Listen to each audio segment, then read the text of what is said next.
Order. We now come to debate on the subject of the new decade, new approach commitments to Derry Addiction Centre. And I call Colum Eastwood to propose the motion. Thank you, Mr Chairman. I beg to move that this House has considered the delivery of the new decade, new approach commitments to the Derry Addiction Centre. It's a pleasure to serve under your chairmanship, Mr Gray. Can I just begin at the outset by, with a quote from a service user of the Northlands Addiction Centre in Derry, a centre that has served the people of our city for almost 50 years. My mother on one side of me crying her heart out, my elder sister on the other side with a Kleenex in one hand and her head in another. I didn't know how I felt. I didn't know how to feel. I was numb, no tears, no emotions, just nothingness. All I could do was stare at the spot on the carpet and try not to look up and see the hurt and pain in my mum's face. That was over 2 years ago, and thankfully I haven't had to lift a drink since I came here. Today, though, I can feel, I can cry, I can see what my mother and my sister meant all that time ago. I can see for myself the hurt and the pain and the despair my drinking was causing my family and myself. Today, the difference is I can do something about it. I am learning about myself and this horrible disease every day of the week, and for today, anyway, I didn't drink. And for me, as an alcoholic, that is a miracle. The treatment in Northlands, along with the help of AA, since then, has given me my life back. It's given me a life. That's just one story of many thousands of stories of people in the city of Derry and right across Northern Ireland who've been affected by the disease of alcoholism and drug addiction and have been helped by those wonderful volunteers and staff at the Northlands Centre in Derry. Oh, I will surely, yeah. Mr. Chairman, can I commend the Honourable Gentleman for bringing this forward? And I talked to him at the airport on Monday about it and today as well. What the Honourable Gentleman is referring to in his own constituency is replicated, unfortunately, across all Northern and my own constituency, where there's addiction issues, drug issues, where unfortunately young people are committing suicide as well. I know that's replicated in the Honourable Gentleman's constituency as well, so I commend them for this. I understand that my understanding is that the Department of Health are holding the money up. Does he feel that today, through this debate in Westminster Hall, through the Minister of State for Northern Ireland, we may be able to ensure that that money that was promised can be allocated to the Maiden City and to the Honourable Gentleman's constituents to make it better for them, because that's the only hold-up there seems to be. I'm very grateful for that intervention from the member for Strangford, and he's absolutely right. I mean, the impact of this disease right across our constituencies is felt very keenly, and we all understand that. And of course, it's important to say that the Northlands Centre, which is of course referenced in New Decade, New Approach, serves people from right across Northern Ireland. Every single constituency is impacted by it. And I might just say a word about, and now that I see the member for Skipton and Ripon in the hall, I might just say a word about how we got to this point, because there was 3 long years where we didn't have an executive. Feels a bit like we're approaching that period again. And in all of the long hours of negotiation, torturous negotiation, there was lots of publicity around a couple of issues. But some of us were focused on a lot more than just a couple of issues. We wanted to see an executive back, but an executive that actually worked on issues that mattered to people. And one late Friday night, the former Secretary of State and I had a long discussion about what it would take to get us back into the executive if we got a negotiation, if we got a successful negotiation. One of those things for me, as people will understand, was about the expansion of Magee University. Another one was about this centre, because the Northlands Centre, after doing many decades of long work, have a very strong proposal for a top-class, world-class addiction centre in Derry. And true to his word, as always, the former Secretary of State got that commitment into the New Decade, New Approach agreement, and I was very grateful for it, and the people of Derry were very grateful for it as well. But as we know in Northern Ireland, words on a page aren't enough. What we need is money in a bank account, and we need proper commitment. We have, to be fair, had that commitment from the previous government in the form of New Decade, New Approach. I have had support from the current government in that, and we now need, we really need, actually, an executive in Stormont to deliver this.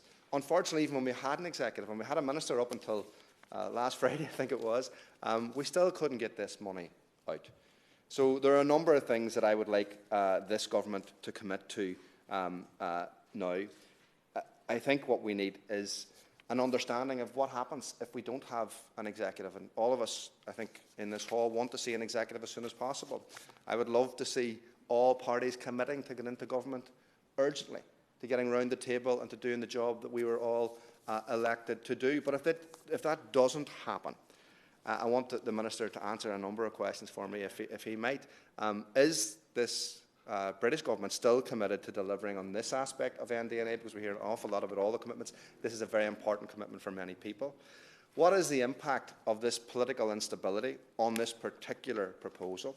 And how will this government act if we don't have a functioning executive? Because as much as we all will it, as much as we all want it, if we don't get to a point of having a functioning executive, those people who rely upon this service, those people who don't even know that they're going to rely upon this service, will they be able to get access to this world-class centre?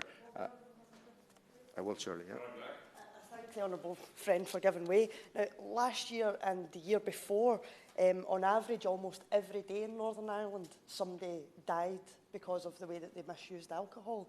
Does he agree with me that if this number of deaths were caused by any other issue, government absolutely would be on top of it, would have the government up and running and functioning?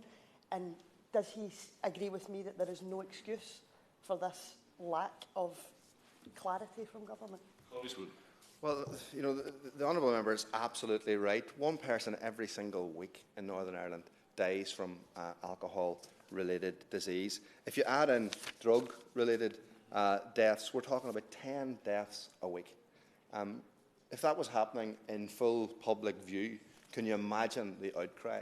We'd be rushing to deal with this issue at every single level of government. So, frankly, you know, there's no excuse anymore for anybody standing in the way of this commitment. Of course, this was an international agreement signed off by 2 governments, supported by 5 political parties, and some of us actually went into government on the basis of this and other commitments. And I just think this, along with many other issues that we hear about every single day, everybody in this room knows about the cost of living crisis. We know about the length of time it takes to even get access to the health service, and we should all know about the impact of drug and alcoholism in our community. So I think we should be rushing to get this money out the door and get this money spent.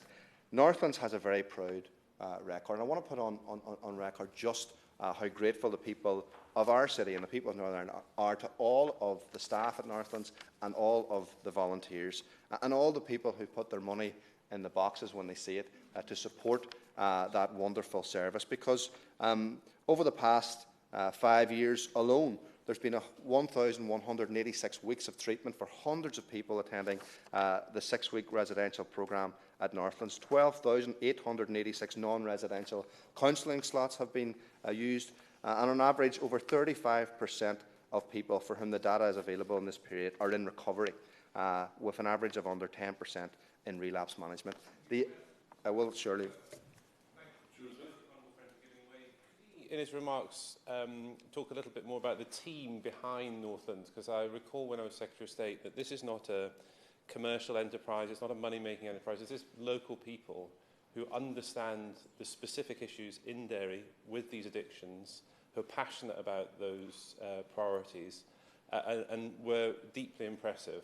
And I think it would be useful for the Minister to hear a bit more about the people behind this. I'm very grateful for that intervention, and I want to put on record my gratitude to the member for getting this commitment in writing in that particular agreement. And he went to meet the people behind the Northlands Centre, people like Dennis Bradley, and many other people who over many, many years gave of their time and expertise and love for the people of our city and the people who've been struggling with this disease. And you wouldn't believe the countless number of people who are very grateful for the work that they have done. And I think it's also important to say, in our city and in other parts of Northern Ireland, we are faced with another problem, which is the grip of paramilitarism. And they use the issue of drug addiction and abuse, to coercively control communities in a way that I think needs to be tackled. The best way, in my view, to tackle it, because we've tried everything else, is to actually deal with the root cause, which is addiction. And organisations like the Northlands Centre do that in a way that I think needs huge support. And what better way to do it than to get this money into that organisation's bank account and to get this project delivered. So I just ask again, as I finish, will the government continue to be committed to this? What will happen if this executive is not formed as a matter of urgency? Will this government step in? If we don't get a health minister at Stormont, then let's hope that we do. And I assume the minister is going to talk about the need for an executive. You'll have no bigger supporter in that call than me. But if we don't get an executive, what is this government going to do? Because, of course, it was this government who actually committed to getting this money to Northlands and to getting this project up and running. I'm very grateful for the Minister for being here. I'll be even more grateful if we can get this money spent and as it has been committed to. Thank you. The question is, this House considered delivering on new decade, new approach commitments to Derry Addiction Centre? Steve Baker.